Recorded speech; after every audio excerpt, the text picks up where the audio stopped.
All right, let's get started. It's noon 02 Eastern Time.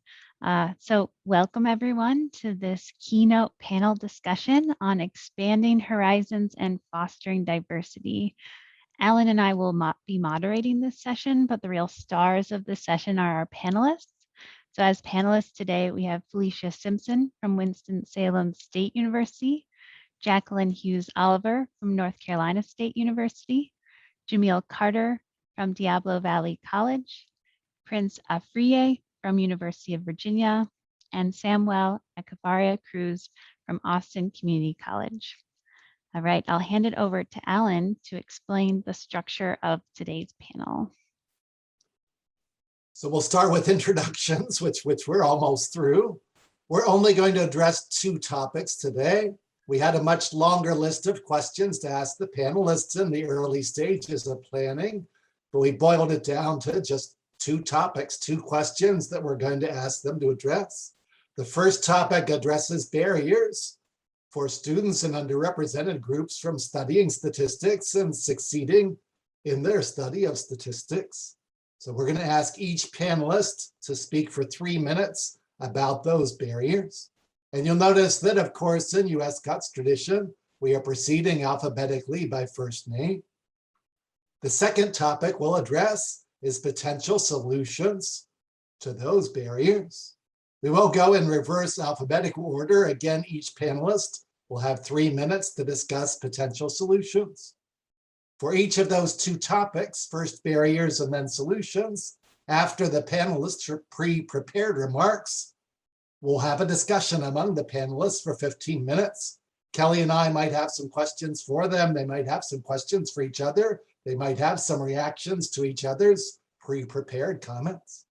We'll do that for both topic 1 and topic 2. Assuming the timing works out, that leaves 25 minutes for panelists to respond to questions from you folks, from the audience. So please do type your questions into the Q&A section of the webinar as we proceed. Kelly and I will be monitoring them throughout, and we'll present some of those questions to the panelists, probably certainly at the end of the session and perhaps along the way as well. So you're welcome to chat in the chat, but if you have questions you want Kelly and me to pose to the panelists, please put them in the Q&A section. So with that, topic 1, barriers. What are some barriers that discourage or prevent students in underrepresented groups from pursuing or succeeding in statistics courses and careers? And we'll start alphabetically with Felicia's remarks on this topic. Thank you. So good morning to some, good afternoon to others.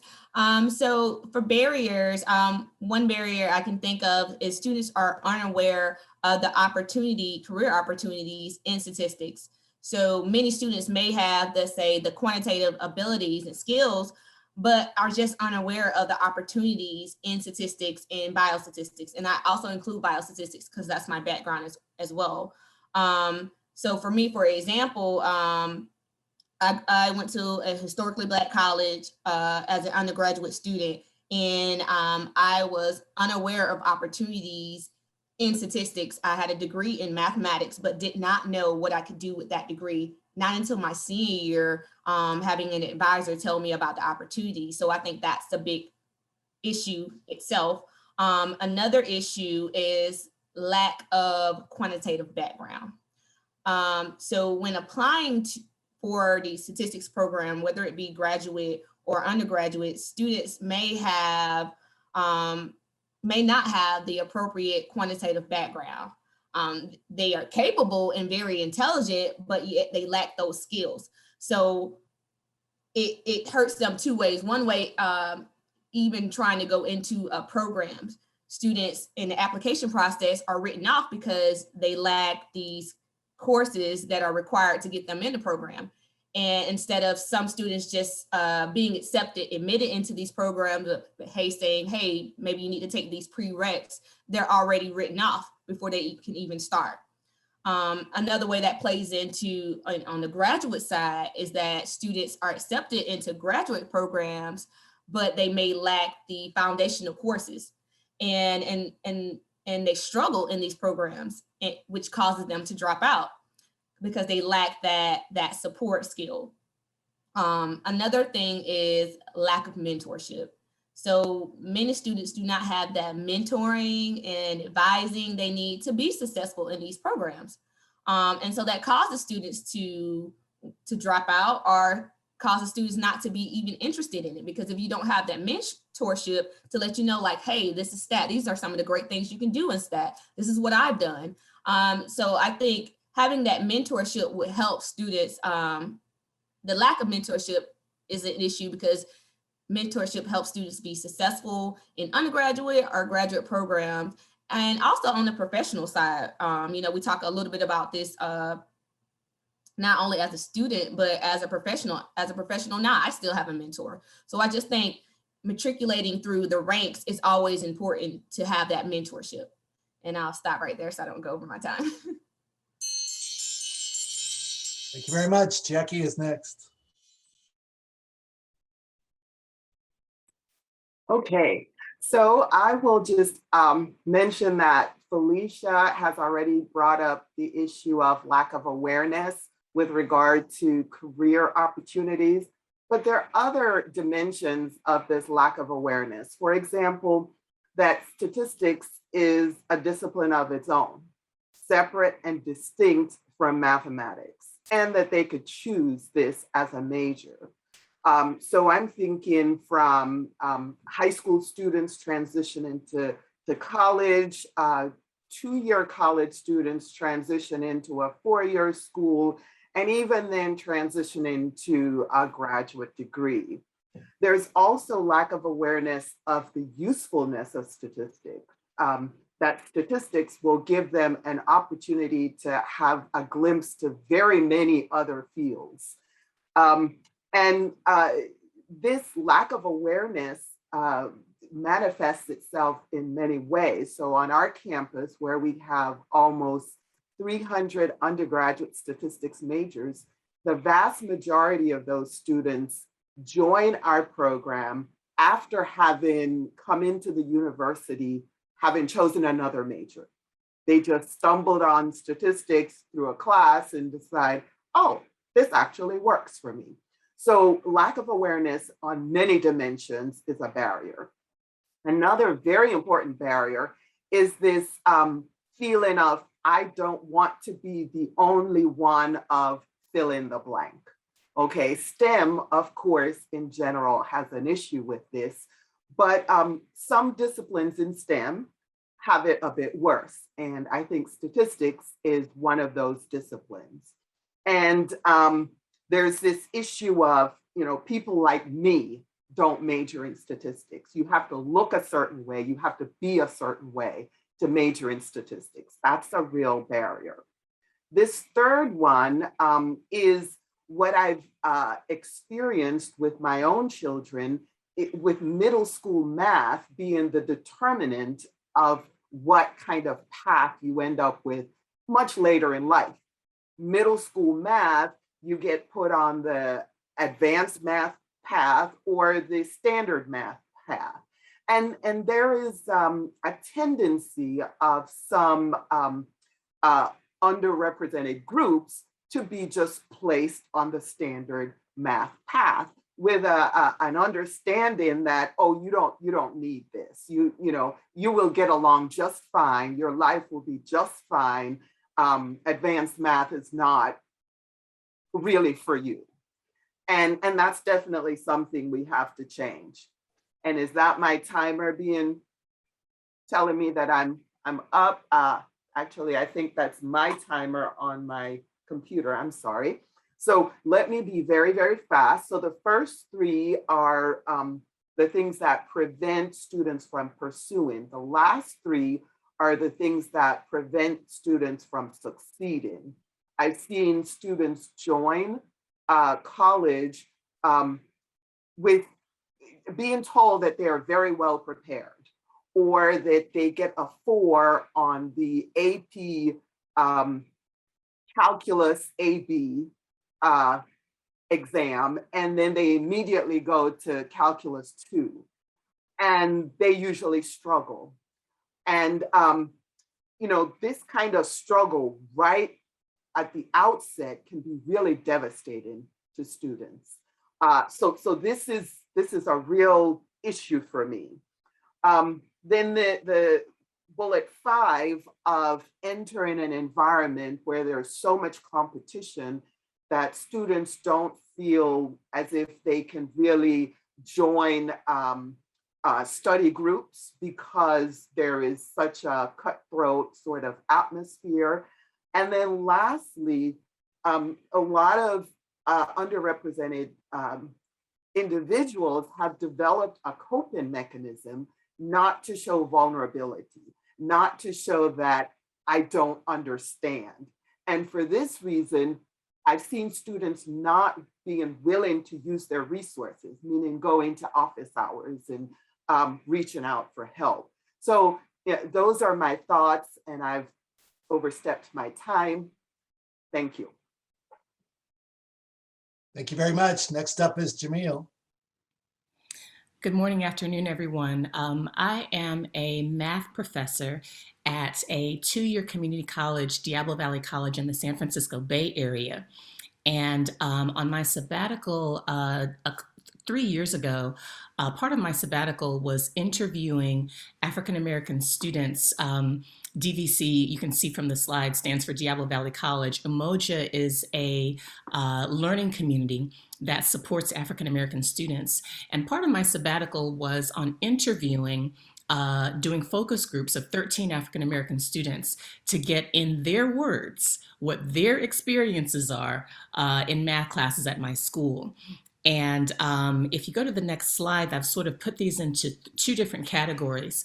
One is barriers from classmates and others barriers from instructors.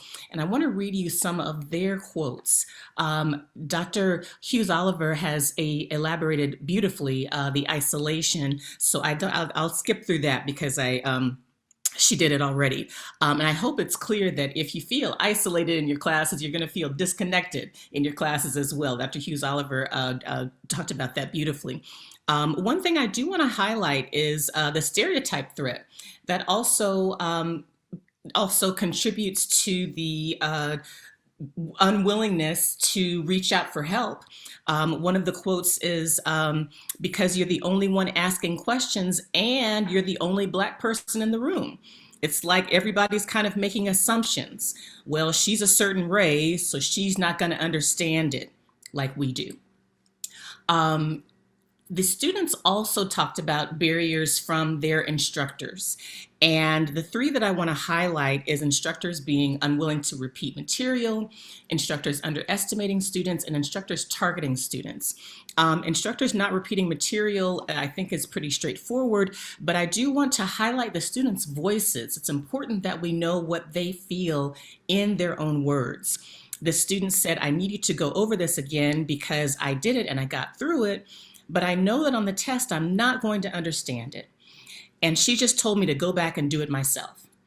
And I was like, okay, but I need someone to talk to me. They also talked about instructors underestimating them. Quote, I'm grown, I can think for myself, I'm not stupid. You don't have to talk to me like I'm stupid. And I am really gonna go much quicker because I am totally up on time. And so what I will highlight, if you'll go to the next slide, please, is this is not just happening individually. This is systemic. And I want to highlight this excellent excellent book, Black, Brown, and Bruised, Ebony Omolata McGee, just published by Harvard University, Harvard Education Press. And she elaborates beautifully, and I'll cut off my time. Thank you.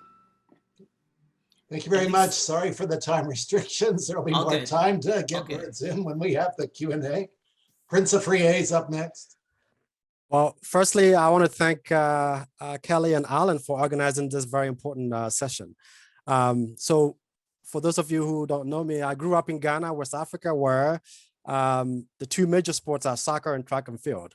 So I'm showing this picture of a hurdle to depict a barrier. And what a barrier is an obstacle that prevents movement or access. So I see a lot of barriers that discourages students from underrepresented groups from pursuing and succeeding in statistics courses and careers. I'll only talk about a few because this is my opening statement. Hopefully I'll get time to either expand or add to this list. Some of the things I'm going to talk about, my fellow panelists have already talked about it very beautifully. So, but maybe I'll have a different view of it. So the first point that I want to make is, or the first barrier that I see, is lack of exposure to the discipline. As we all know, most students are terrified of mathematics. I was at some point in my career. And unfortunately, statistics get categorized as a math course. Maybe it's because of the way we teach it too, which is a different topic. But this turns a lot of students off, especially underrepresented students, right from the onset, and they don't get exposed to the awesomeness about statistics and the careers that they can get eventually. The second barrier that I see is lack of belonging of underrepresented students in statistics. And this is primarily due to lack of similarity, as my fellow panelists have already elaborated on. So I've had opportunity to teach a lot of foundational introductory statistics courses for over a decade. And I'm always baffled by the disproportionate number of underrepresented students in these foundational courses. So as humans, we feel that we are welcomed and we feel like we belong to ideas, places, etc. If we feel like we belong. And sometimes it's just merely because we are similar to who we see teaching us or to who we see in the classroom that we have as our fellow classmates. Most underrepresented students suffer from this in statistics and data science courses. And even when we get them to enroll, this can actually help, this can impede their progress in these courses. The last point that I want to make that I see as a barrier is the limitation of a geographic area and sometimes a formation of an endless vicious cycle. Zip codes in the US, unfortunately, are very limiting and are very restricting. It's very unfortunate. Basically, you tell me your zip code, and I could tell you a lot about your educational background, your opportunities, and your mobility that you've had so far. Underrepresented students are confined by these zip codes and they don't get exposed to statistics. So this ties into my first point. And earlier in their careers, and this is without any fault of their own. Thank you. Thank you, Prince. Next up is Jamylle. Thank you all. And this has been just in this short time, a powerful reminder of all the different dimensions. I wanted to bring one added dimension, which has already been mentioned throughout these presentations, and that is statistics are not agnostic. They've always been used to really bolster up inequity and to really solidify deficient views of identity. And so I think we as statisticians need to be cognizant of that to start discussing these narratives, the history of statistics. This is really fermented right now for me because I'm serving on the American Statistical Association anti-racism task force, and at the ASA, we're trying to at all levels understand how these discriminatory narratives from pre-Civil War times through Reconstruction, through the Kerner Commission report and the Moynihan report and so forth, deficiency and even the idea of equity gaps have come to dominate the narrative. And I think our students understand that. So it's no wonder that many of our students have only seen statistics used to put themselves in a negative light. And we need to really understand how that might be impacting any sort of desire to master, to even explore statistics, especially how they've been used in traditional discriminatory policies and eventually discriminatory outcomes. And so this is something that I think is a very difficult position to be in. We are, even as a sociologist, using race as a univariate, but more importantly, as a bivariate construct. It allows all sorts of narratives to then draw and be placed within that simple statistical bin and support all sorts of negative outcomes. And we don't really talk about that. Ibram Kendi in his book, Stand from the Beginning, really highlights a very simple idea that as a statistician really affected me. He says, if race is a social construct, which it is, then any racial gap statistically that you see, should that not be completely attributed to systemic racism? It made me, even as a statistician, start to question how I constructed statistics without ever thinking about that challenge. And so there are many examples out there, but one that and this is something out of my area of expertise, but one that I'm very curious about is, we often talk about crime rates, and those are events divided by population. But I have yet to see a thorough discussion about crime rates or arrest rates, for example, where the denominator is policing frequency and saturation. Give me different denominators so that I might understand and not see the same narrative built on the same statistics. And that's something that I hope we can continue this discussion moving forward. Thank you.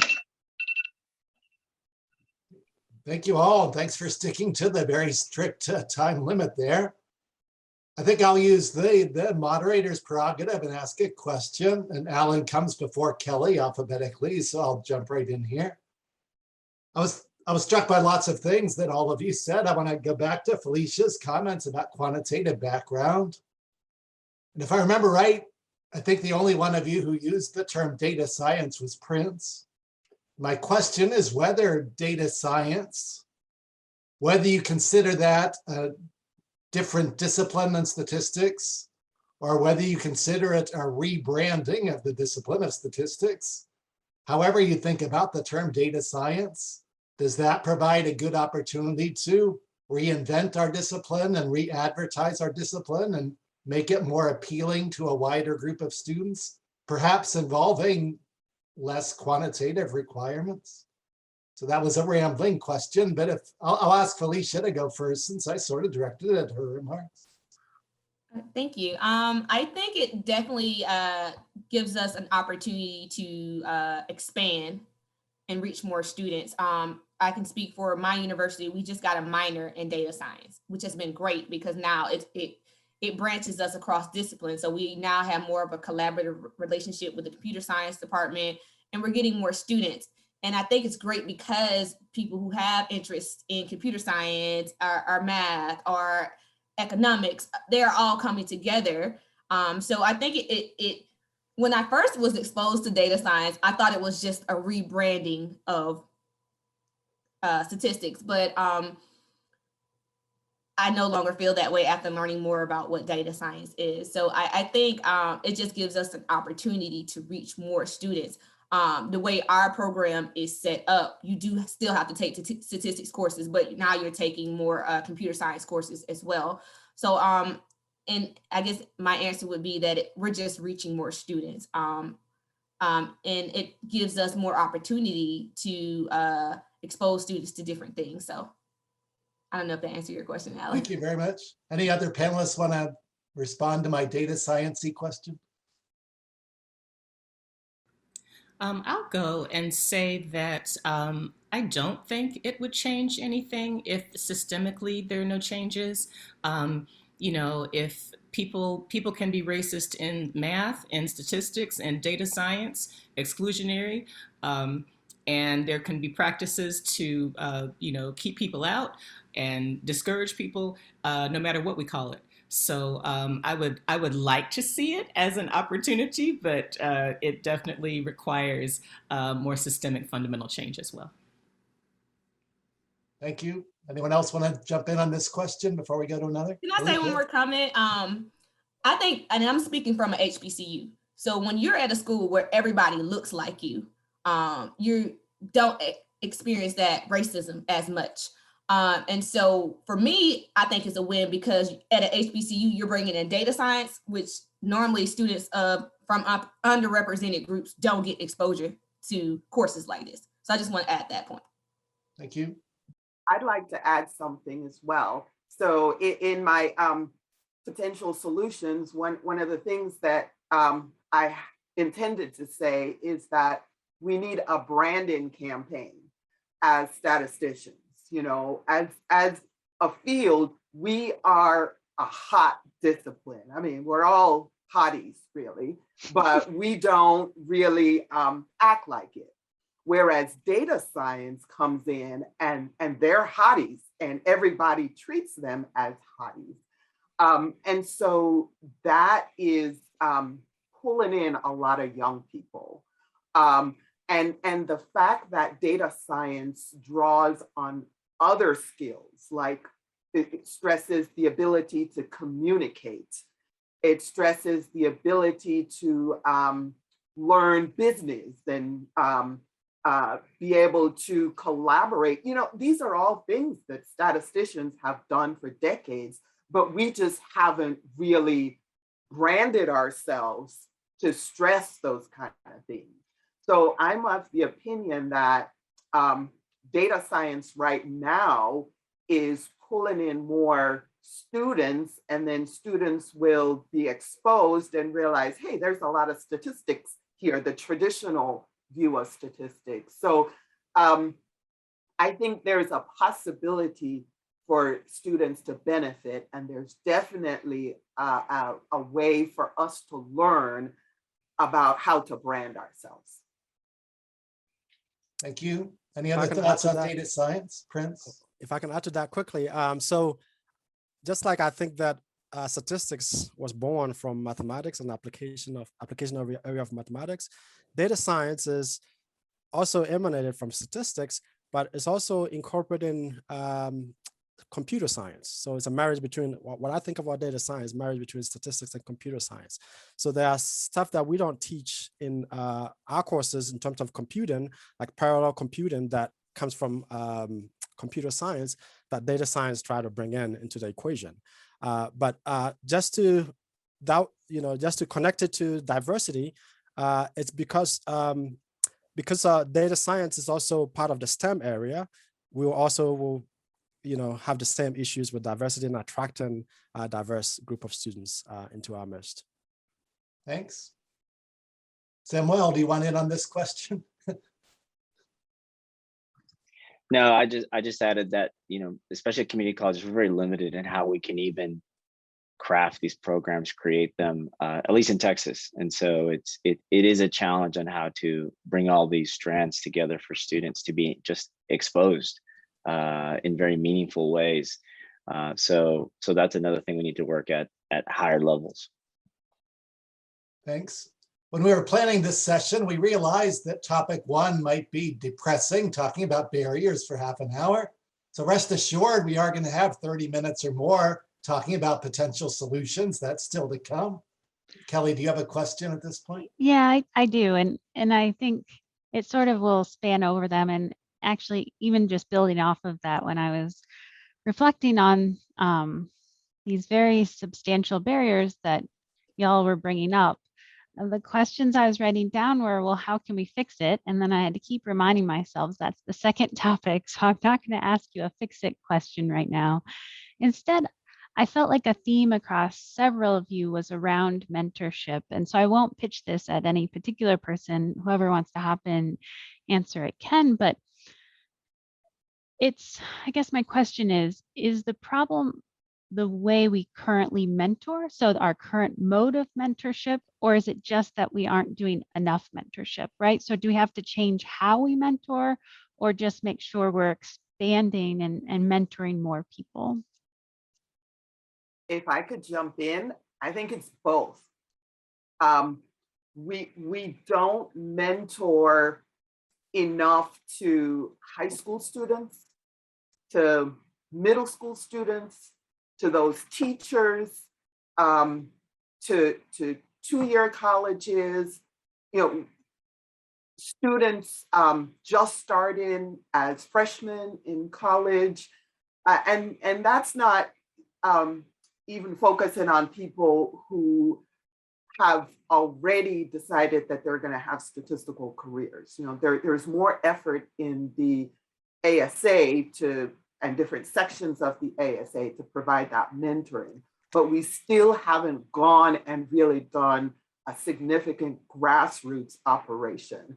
And for some people who have, it can really be a bit of a devastating thing to their careers, because it takes away from the things that they get recognized for.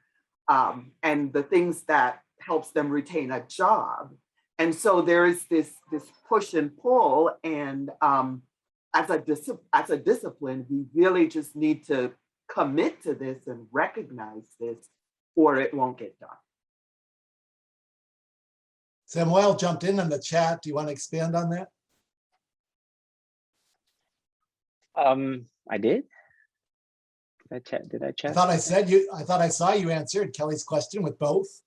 Oh, that. Oh, yeah. And I'll just add that. Yes, studies show that for undergrads and grad students, the frequency and, as I said, the content of mentoring relationships differ by different identities to the negative. So it is both. I mean, it's very strongly both, and it's a continual challenge. Anyone else want to hop into this question? Did any of you have some thoughts that came up or questions you wanted to ask each other as they were talking about various barriers? I shook my head about the last question, but I did want to offer, as far as mentoring, the nuanced mentoring that happens at the various levels, like Jackie mentioned. And I was just thinking about, just for me in particular, my mother's a mathematician, and I still needed mentoring. When I went to Harvard for undergrad, it was very challenging as a math major. I needed someone who understood that particular type of environment, undergraduate environment. And so, yes, the mentoring, I was mentored, continue to still be mentored, of course. But I do think it's important that we address the different type of mentorings that need to happen at the different levels. I just wanted to add sort of an anecdotal story about that. Thank you. Yeah, thank you so much. All right. Well, I would love to move to solutions if folks are okay with that. Sounds great. So yeah, topic 2 is potential solutions. So what are some potential solutions in recruitment, curriculum, courses, culture, other words we didn't put in there, for encouraging such students to pursue and succeed in statistics courses and careers? And we'll start backwards this time with Samuel. Thank you. So I thought I would just set the table for the issue of culture and the issue of how we approach students who we've often isolated the barriers, and many of those barriers come with lack of enriched academic backgrounds, a lack of access to enriching and nurturing and high expectating academic experiences. And so one thing that's been helpful is to try to flip that and say, let's talk about community cultural wealth and how statistics could play a role in attaching to what we call community cultural wealth. This array of knowledges and skills that communities of color, for example, have. And Tara Yasso points out that to survive and resist in society over these centuries, you do develop skills, you do develop abilities and so forth. And she identifies these 6 forms of what she calls capital or strengths or resources. And the next slide has, I think, a very wonderful model that's very applicable. It helps us to kind of say, where would we like to work in this space? If our students who come from many under-resourced communities still have many strong resources available to them in the form of these capitals, how could we use statistics to attach to these capitals and show them that the study of and the use of and the creation of statistics is actually matched to the capital that they already have? Their linguistic capital, when we talk about statistics and bilingual and multilingual acquisition, do we understand that that's a strength, and do we label those statistics as strengths for those of our students who actually have, bilingual, multilingual capabilities?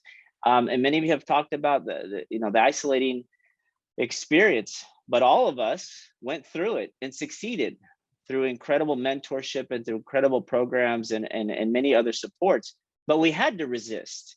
We had to come to a point where we had to fight through macro and micro systems that didn't want us there often. I went to UT in the 90s in graduate school. I was the only the only Latinx demography student. And we were the #1 population research center studying Hispanics in the United States. I find that not funny or ironic. And I was able to contribute right away because I understood we were studying family dynamics. Guess what? I'm from the border and I'm Latinx, and I had that capital knowledge with me that I could use.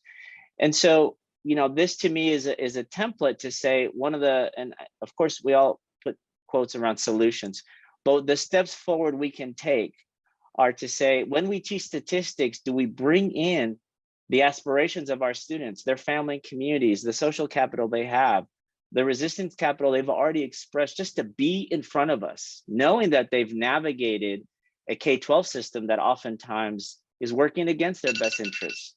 And if that's something that we can do, I think we'll do a lot better job moving forward in terms of being able to make statistics something that is a superpower, as Rob Santos, the ASA president, likes to talk about statistics so cogently and wonderfully. He says, let's make statistics a superpower for all students.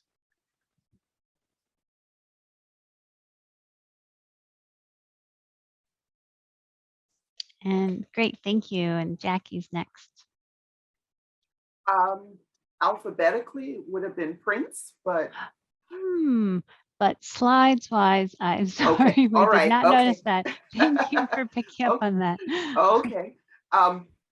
So in talking about solutions, there is a little tricky bit of how are we going to measure any effectiveness, right? So to measure effectiveness, we kind of need to talk about who exactly we're targeting. And for example, the Higher Education Act, the last date I found was 2011, has a definition of underrepresented students, but that was 2011. And their definition was very heavily tied to race. And because we know that race is this social construct that's ever evolving, this whole idea of who it is we're targeting and how we might be able to assess effectiveness is really a tricky one. But I'm not so worried about that, because what is good for underrepresented students tends to be good for all students. And so my recommendations here for potential solutions, we've really already talked about them. We've got to brand ourselves better. We've got to market our discipline. We've got to mentor at all levels. We've got to engage. We've got to get boots on the ground, to fix the problem of lack of awareness. Well, we just need to get out there and present ourselves. To fix the problem of isolation, we need to present ourselves and talk about our colleagues. Even if we're not from underrepresented groups, we have colleagues that we can point to our student mentees that, hey, there's this person, and you're not alone. To address the issue of students feeling insecure in their vulnerabilities, or mentors can share coping strategies, because as Samuel said, we've all been there. We don't have to be underrepresented to have felt isolated at some point. So I really think mentoring is just so key. And then the final solution is a way to engage students into maintaining their excitement for the discipline. And this is to just give them hands-on experience, starting really from the first year. Give them exposure to data. And this was something that the keynote Rebecca and Nugent talked about yesterday.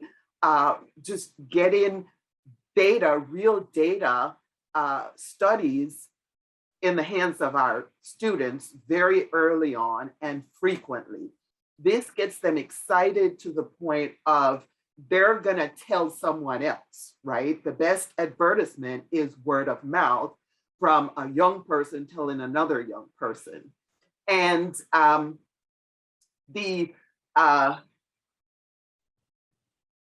am getting strange things from my Zoom here. The other benefit of the hands-on opportunity is that some students won't have an option for internships.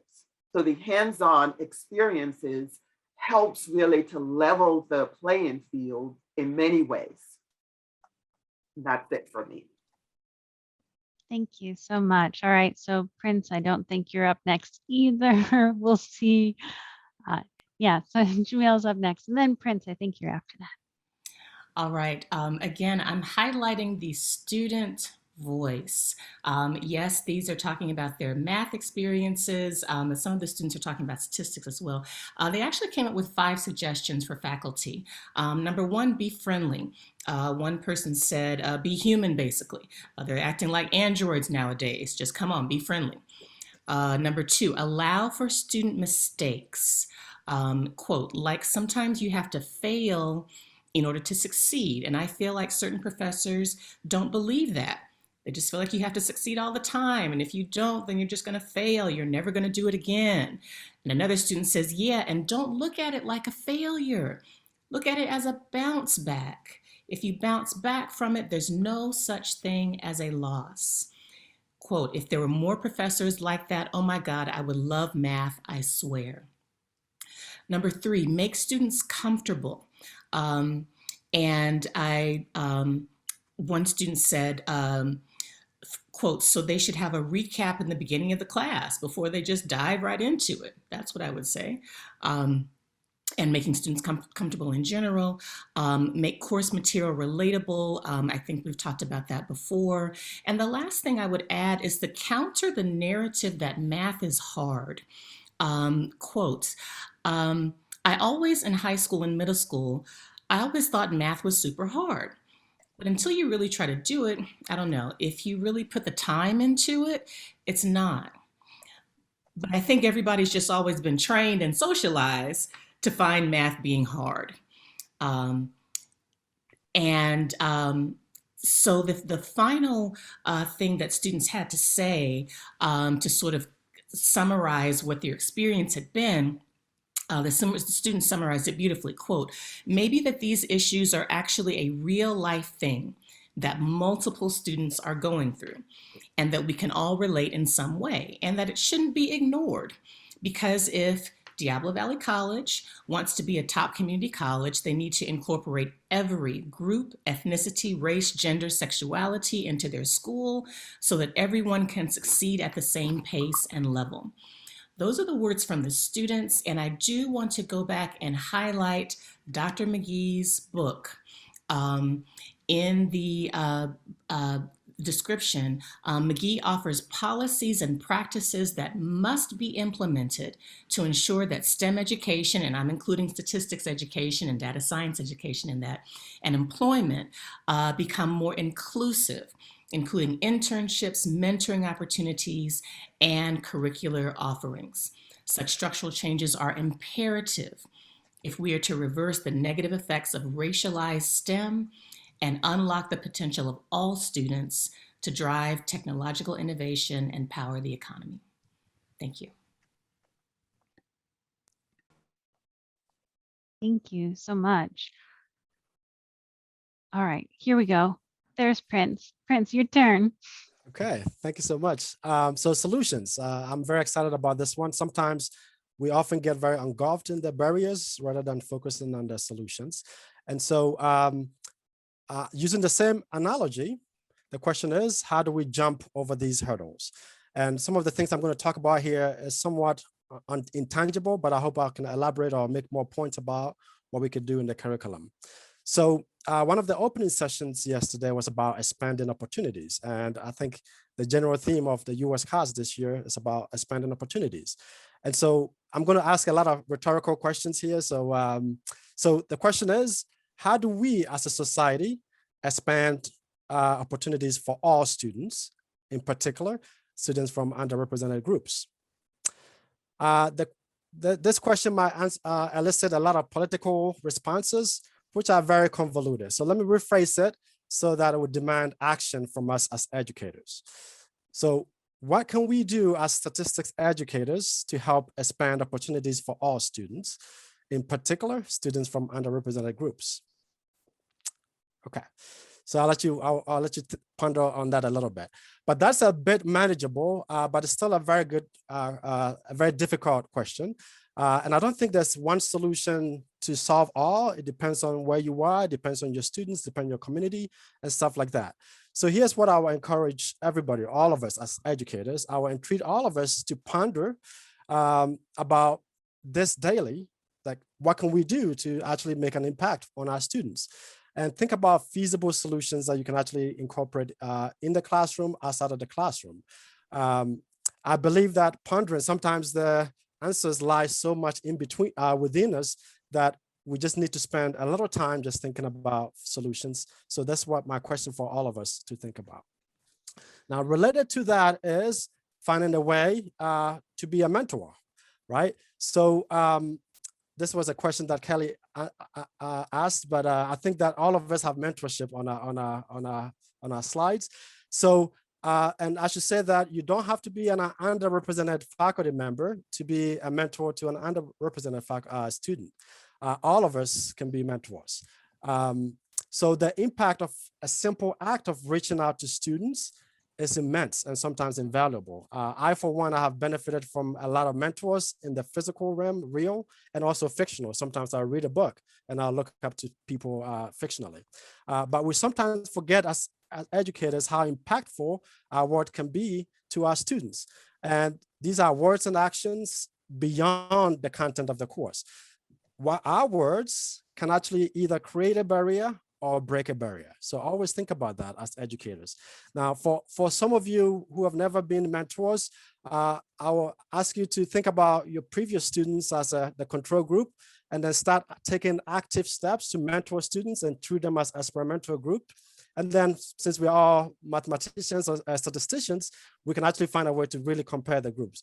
But you'll be amazed how impactful and how powerful we are as educators.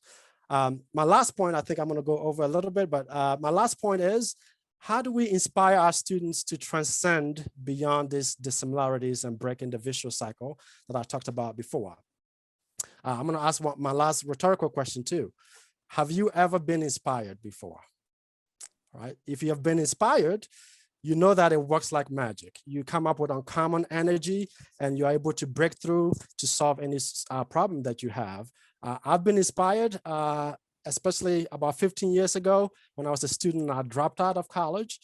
The only thing that can bring me out of that was finding inspiration. And so as educators, how do we inspire our students to be inspired? And so the answer might be a little cliche, and I'll say this, and it sounds very simplistic, but teach them how to set goals. If you are able to teach our students, sometimes we are in office hours and a lot of students come in. If you find time to actually connect with the student and tell them to set goals, that breaks all barriers. And that's my last words that I'll say. Thank you. Thank you so much, Prince. Oh gosh, okay. Now I'm on the right slide. Felicia, it's your floor.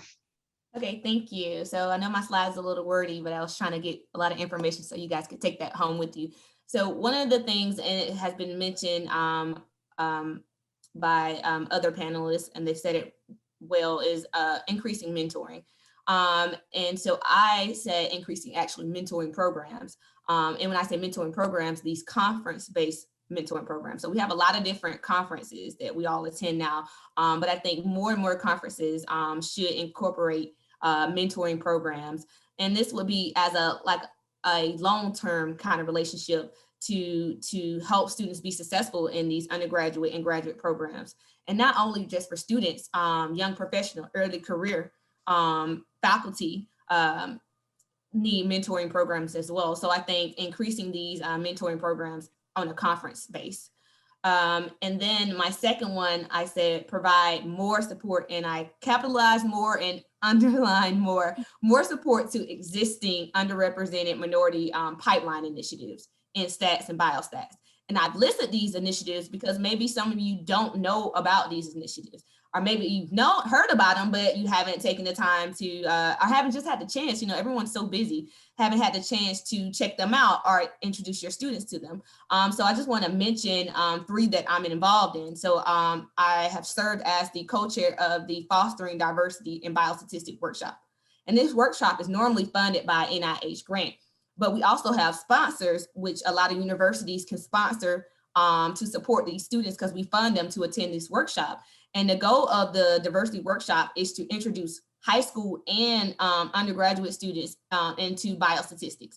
And as someone mentioned, like having hands-on program, in this workshop, we actually do hands-on computing activities. So we expose students to SAS, we expose students to R, we have panelists come in from government, academia, and industry. We have a keynote speaker. We also have stuff for professionals about workshops, about increasing representation among underrepresented groups in statistics and biostatistics. So it's a wonderful workshop. So if you haven't attended and you don't know about it, feel free to reach out to me. I'll send you the link, but it's free it's no cost. You don't have to attend ENAR to go to this workshop.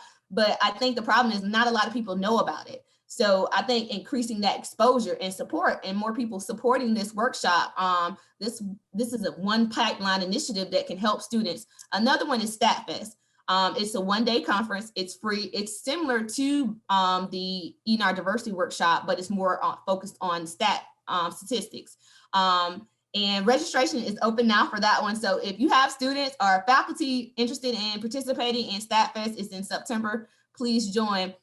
Another one is JSN mentoring program. And so with that programming, that's the joint statistical meeting. That mentoring program is targeted towards early career faculty. So if you're early career faculty or you know someone who's in early career that needs mentorship, as well as graduate students that need mentorship, these are the programs. So I think that we just need to do a better job in supporting these current programs because they're there. We just need people to more participate in them more or support them more. And next slide. And then the last slide is just kind of talking about a little bit what people have already touched on, just introducing students earlier to statistics and biostatistics. So at the middle school level and the high school level, I think it would be great if more universities partnered with these schools that serve underrepresented students. And when I say partnership, that could be as easy as one semester you doing a seminar, going in talking about statistics and or the opportunities in statistics, or how to prepare. How should they prepare? What classes do they need to take? So I think something as simple as you volunteering your time to these schools. Also, I think more universities and organizations need to develop a diversity inclusion plan. And a lot of schools are doing that now. And just kind of thinking about like what your university can provide in regards to mentorship and support, are figuring out what does success look like at your organization. And that's in reference to like early career faculty so that they can be successful. That's it. I probably went over my time, sorry. No, that was great. And if someone could throw into the chat the link to StatFest, that would be wonderful.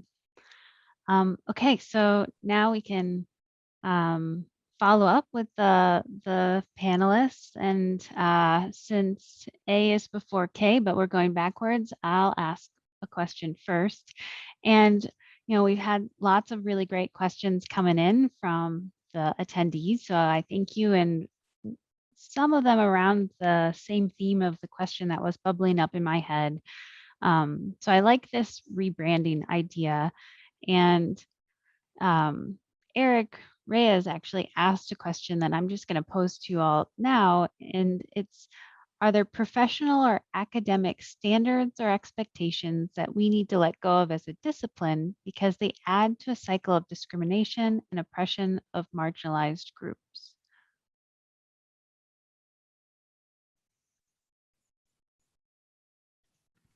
So I will start with that. It's really important to understand the history and the intent. There's a long history of tracking, there's a long history of exclusion.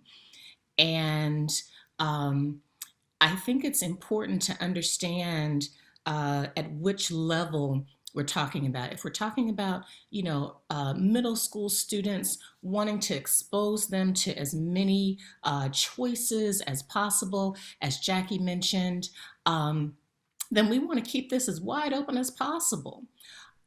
If we're talking about returning adults who have made a choice about their career and their path, similar to Prince, they're coming back. And if they already have a focus about what they want to do, then let's support them in what they want to do and not saddle them with requirements that they're not going to need. But it really depends on the development of the student and where that student is. If we're talking about a student that we're trying to expose to as many things as possible, then I think we want to keep it wide open and make sure that all of those skills are as high as they can be. But at the same time, we are also functioning in a society that has discriminated against students and provided them with have deprived students of what they need. And so if we're talking about the context of that system where students have already made their individual choice, not that they've been tracked, they've made an individual choice about where they want to go, then we target. So I wouldn't say that it's reducing requirements or sort of watering down. I would say that at a level of choosing careers, it's about tailoring to what the students actually need. And this is a much larger conversation. It's not just underrepresented students. This is the whole just-in-time learning, co-requisite education, support classes. I mean, this is a big thing. But I do think that context is important as well. So I'll stop there. Thank you so much for that answer. Does anyone else want to hop into this question?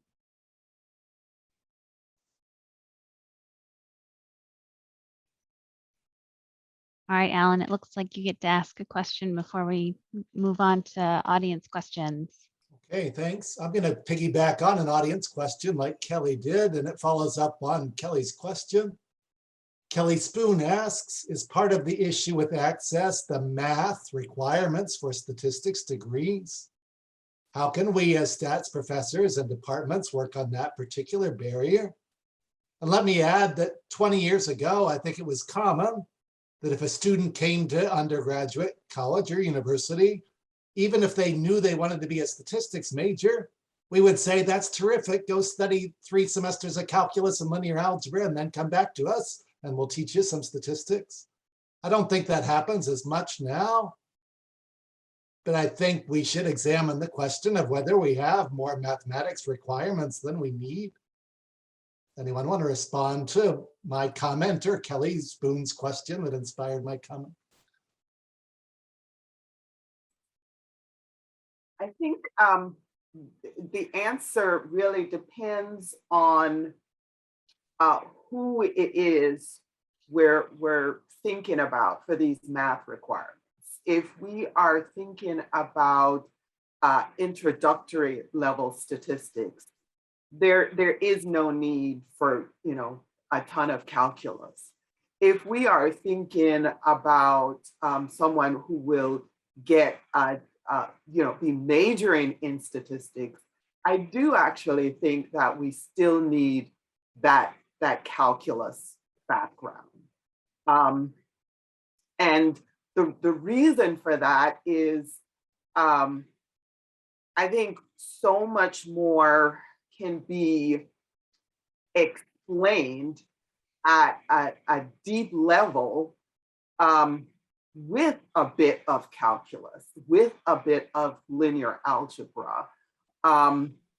It's not that you can't do linear regression without knowledge of matrices. You definitely can, but then having that knowledge of matrices allows you to really take the student to a different level.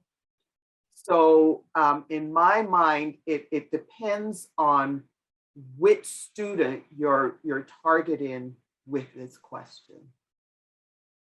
Thanks. Let me follow up with Jackie, if I may, and ask, do you think the calculus needs to come first before they study statistics or see data? Or do you just think it needs to be there before they get to the more theoretical courses? The second. So data, seeing data, I mean, kids are seeing data in high school, in middle school, and you can see data in a real intense way. You can use you know, these GUI type programs to do all the technical stuff. And then you can spend time developing with the student their data mentality. You know, how do you interpret things? How do you come at numbers with a view of criticism to ask questions like, okay, how was this data collected? You know, what kind of population are the inferences going to be relevant for? All of that stuff doesn't require that you have all the technical know-how. So for that, you don't need calculus to see data. And I'm proposing that students start seeing data analysis right away, even before they finish their calculus. Thank you. Other panelists want to weigh in on the issue of math requirements to study statistics? Just to add to Jackie's point, so remedial courses are sometimes a big barrier for students from underrepresented groups. And there's always this notion that, you know, the students have to be resilient. And the question should be, you know, how do we as a community be resilient for these students? So most scholarships are actually tied to some of these remedial courses. I mean, they can actually take it as many times as they want, but the scholarship, if you fail it one time, you get your scholarship taken away. And so to enhance diversity in our discipline, I feel like, you know, departments and, you know, colleges should focus on, especially the students that really need it. Sometimes I always wonder, there's this conundrum in my head that a lot of students that need the help, they don't get. The students that don't need the help get all the scholarships. And especially these students that really need the scholarship should not be tied to their remedial courses.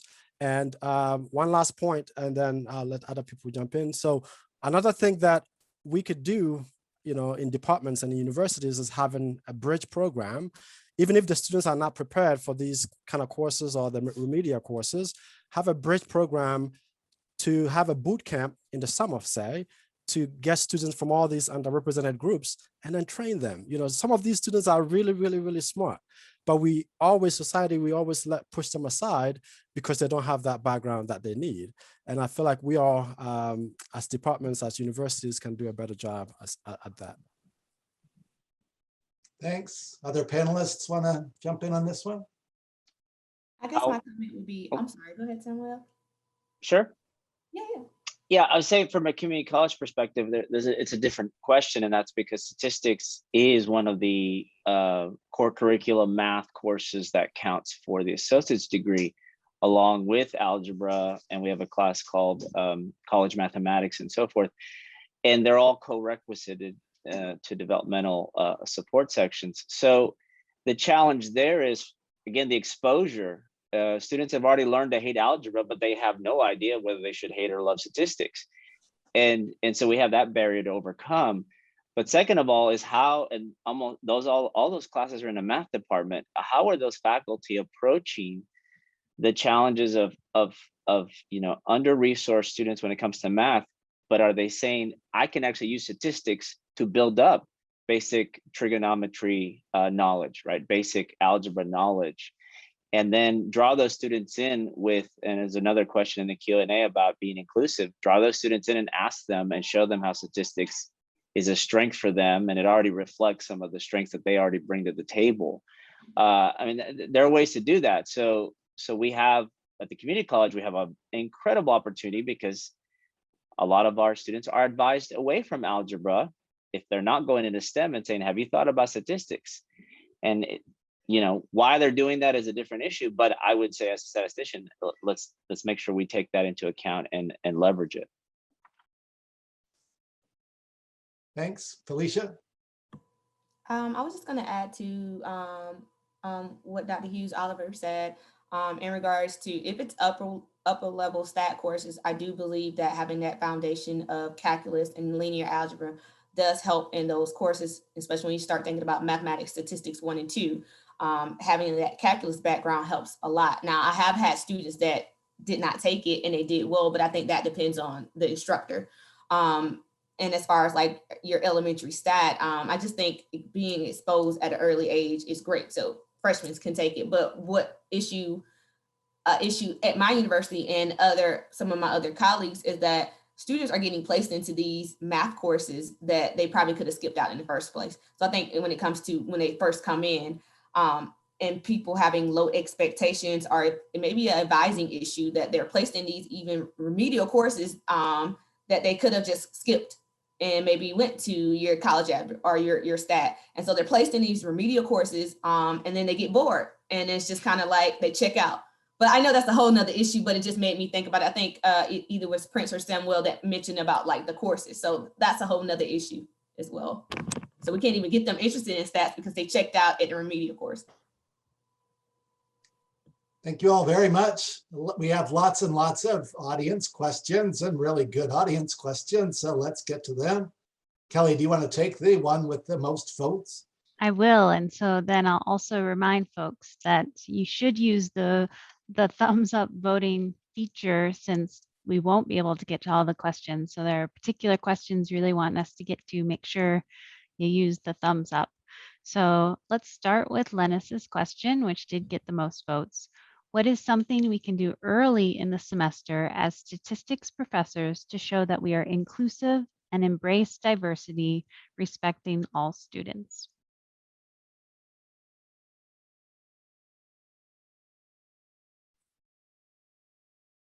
My colleague designed a DEI statement to be included in your syllabus. And spending time day one talking about respecting everyone and respecting dissenting voices says a lot. I feel like as educators, there's a lot of things that we don't even communicate that send a lot of messages, again, either creating a barrier or breaking a barrier.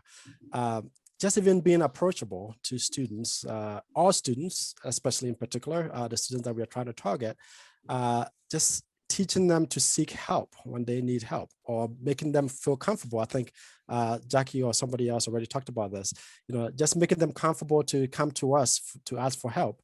A lot of these times, even the students that from these underrepresented groups that I have, they will not be doing well, but they will not also seek help. So sometimes I wonder about that. So just being open and friendly, I feel like that goes a long way than any words can actually say.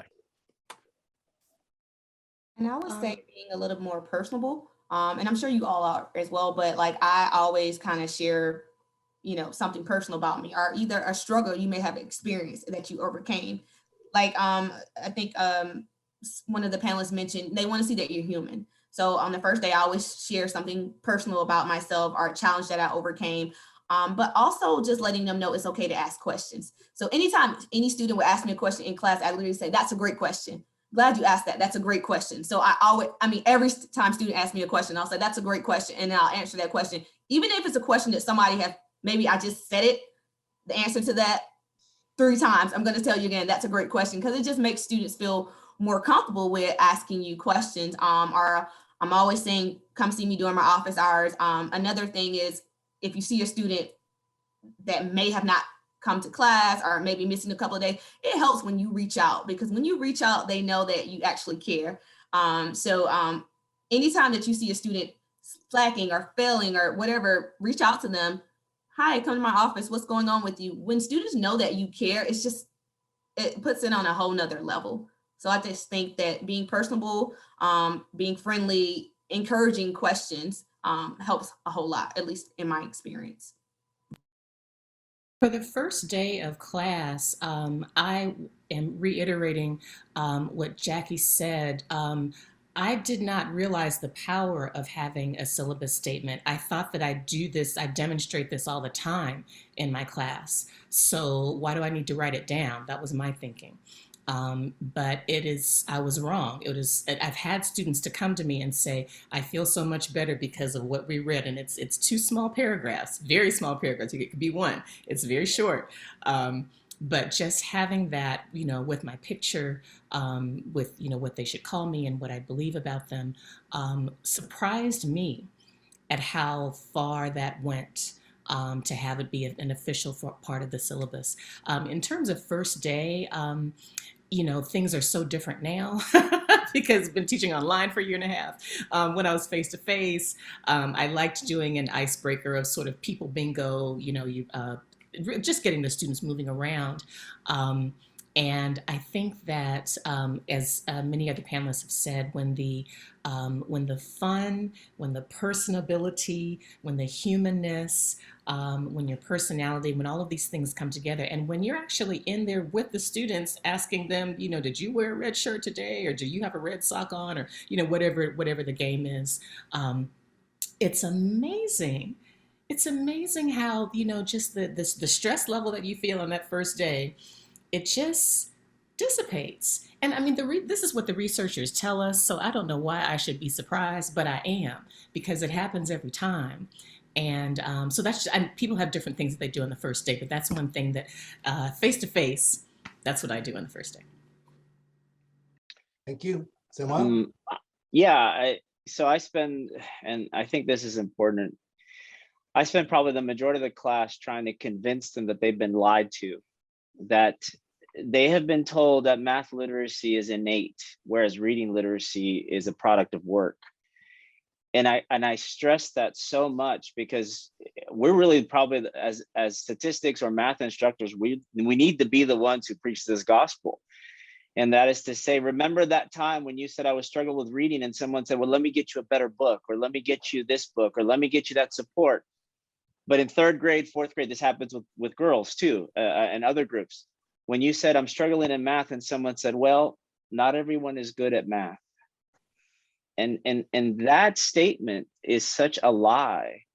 And again, not everyone's going to do particle physics math. I'm not talking about that, but everyone can do algebra.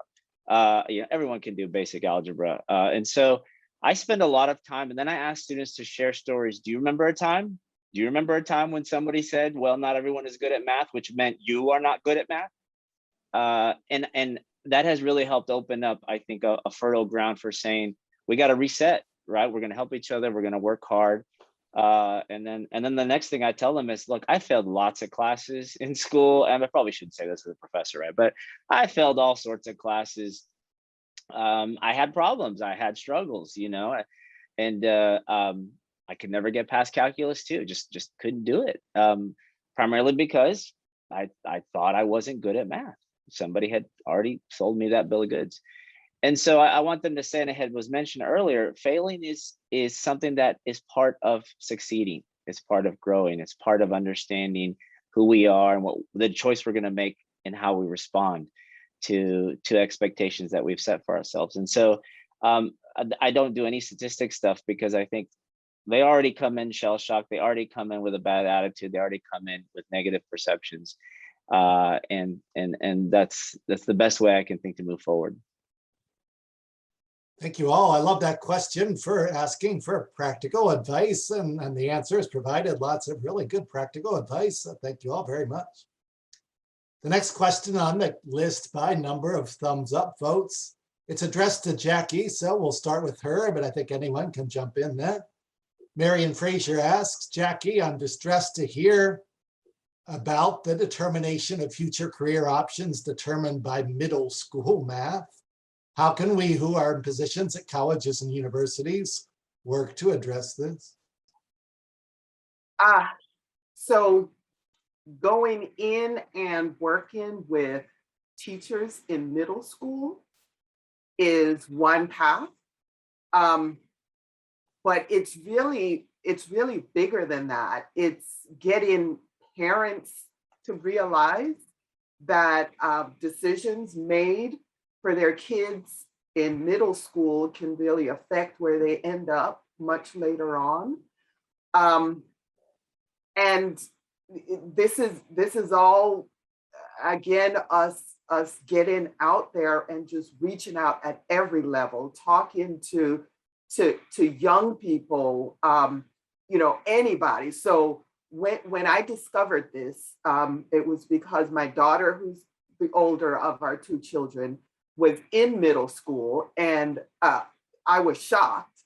And I then just started talking to anybody I could find in my church. I would pull aside all the kids, all the parents, and they were all shocked. I was supposedly this statistics professor, so I should be knowledgeable. I was not surprised that they didn't know either. And so it's really just important for each of us to reach not one, not two, but just start talking.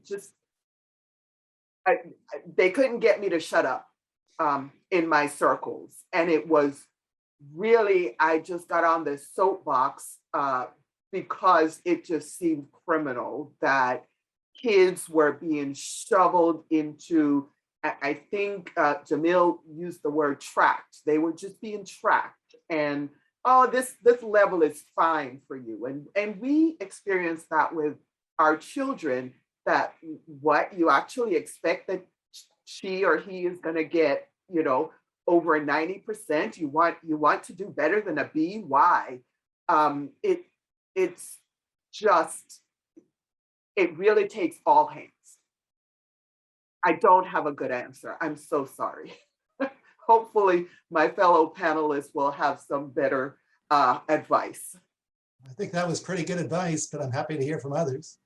Can I piggyback on that, please? I posted in the chat a wonderful article by Alan Schoenfeld, who's a prominent mathematics education researcher at UC Berkeley. And I completely agree with Jackie about talking to and going into middle schools and talking and working. I just want to point out some of the issues that come up when that happens. Number one, there's fear. And there's fear from the teachers that they're going to be talked down to, that they don't necessarily know the math well, and they're themselves afraid to ask. They're afraid that the university professor is going to come in and talk to them like they're children and insult them. So I know of prominent math faculty who have been afraid to go into their own children's classrooms. They knew that the algebra was wrong, that the teacher was teaching it incorrectly, but there was so much discomfort about having that conversation and having the teacher so we got to learn to talk to each other, and it's hard. It's hard to do. And I posted that article because Alan Schoenfeld has a long-standing reputation as a mathematics education researcher. And the gist of the story is that he spent years cultivating relationships with a middle school principal and teachers, and had his grants and had the relationships and had everything going to support the teachers, and wonderful. And the administration changed and the principal left, and he pretty much had to start over. So all I'm saying is that as we mean well to go into schools and talk to kids and talk to teachers and work with teachers, and as we have the best intentions, be prepared for people to say, I don't trust you. I don't know that you're going to talk to me respectfully, and get out. And I'm not trying to be dismissive or negative, but this is somebody who has way more clout than I do. Who wrote about it back in 2009. So yes, it's critical. I mean, I ran a math circle for middle school kids in Oakland for a year, targeting Black middle school kids with the message that it's okay to be Black and like math. So I'm not saying this from somebody who hasn't done it, but I am saying that there are real challenges that, you know, talking to each other, working with each other, we can be challenging beings. That's it. Thank you. Other panelists' thoughts on this one? Anyone want in? All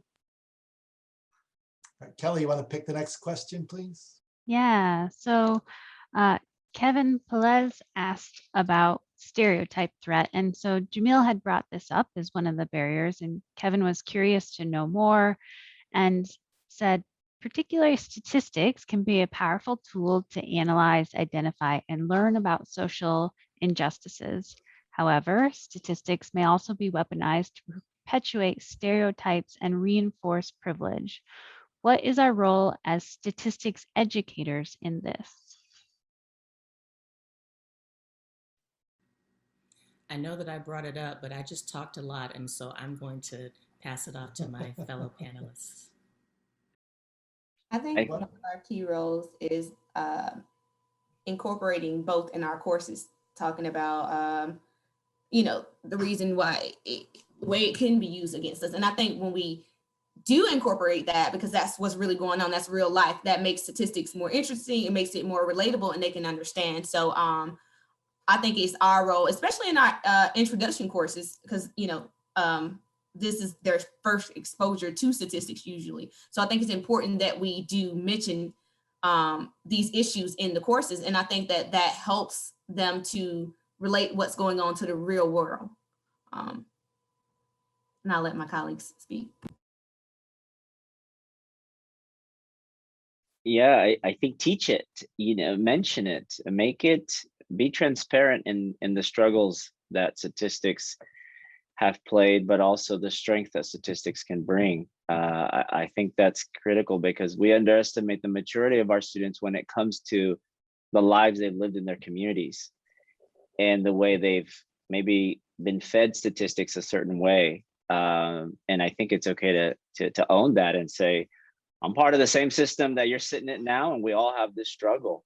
But what are we going to do about it? How are we going to turn it for something else?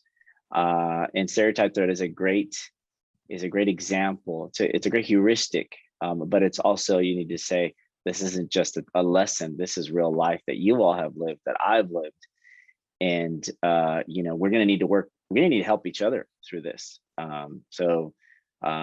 We can't be scared to have those conversations. All of us. It doesn't matter your background. Everyone.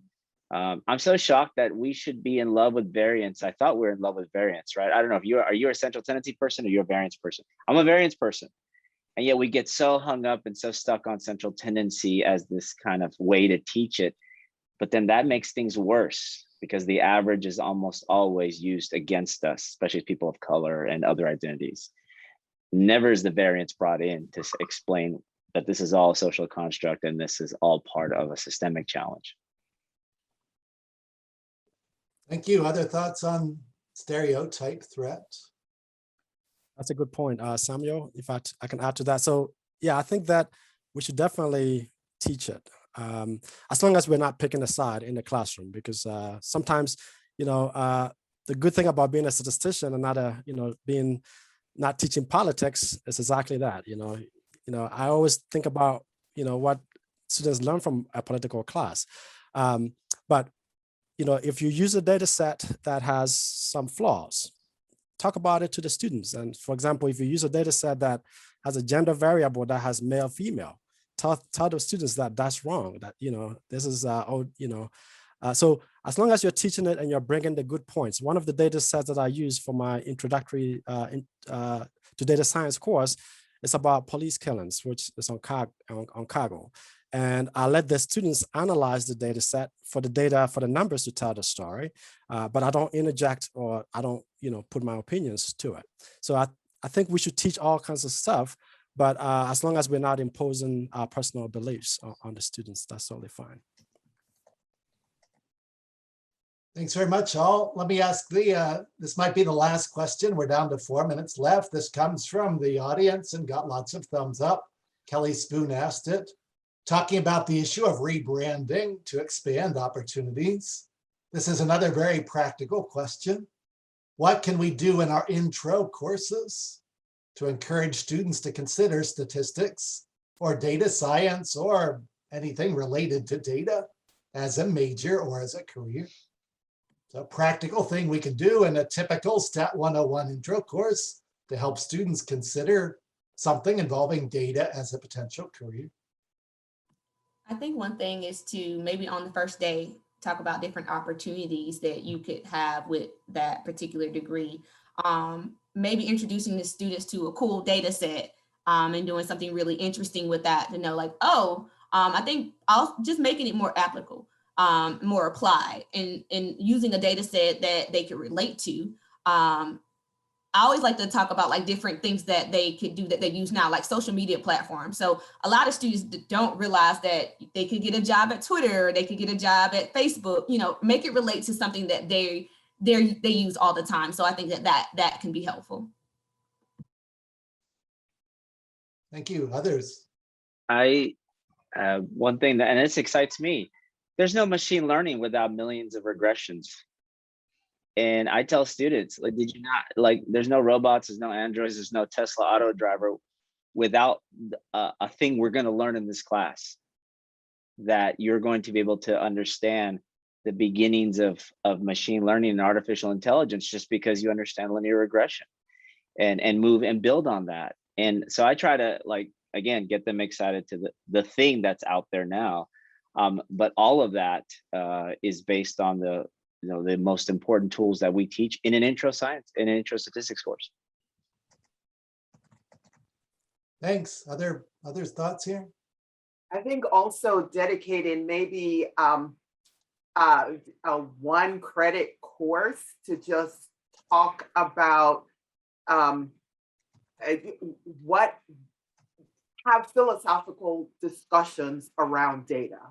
Take some sample data sets and allow students to just share, and it almost like a social science course, but it's grounded in data.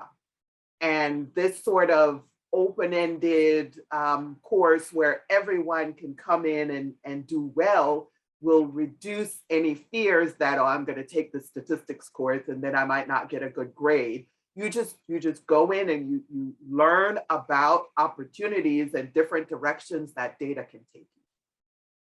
So it's not necessarily within an intro course, but I guess I'm pitching this 1 credit. Let's just do data discussions. Wonderful. Thanks so much. Thank you so very much to our panelists for sharing your thoughts, your ideas, personal experiences. You know, Alan and I have been looking forward to this panel for months, and you know, it was really wonderful, and I just appreciate and learned so much from all of you. So thank you so much for that. So thank you all very much. Kelly and I are going to run and help open up these breakout sessions, Zoom meeting rooms. Thank you all again. Thanks, everyone. Thanks, folks. Thank you all.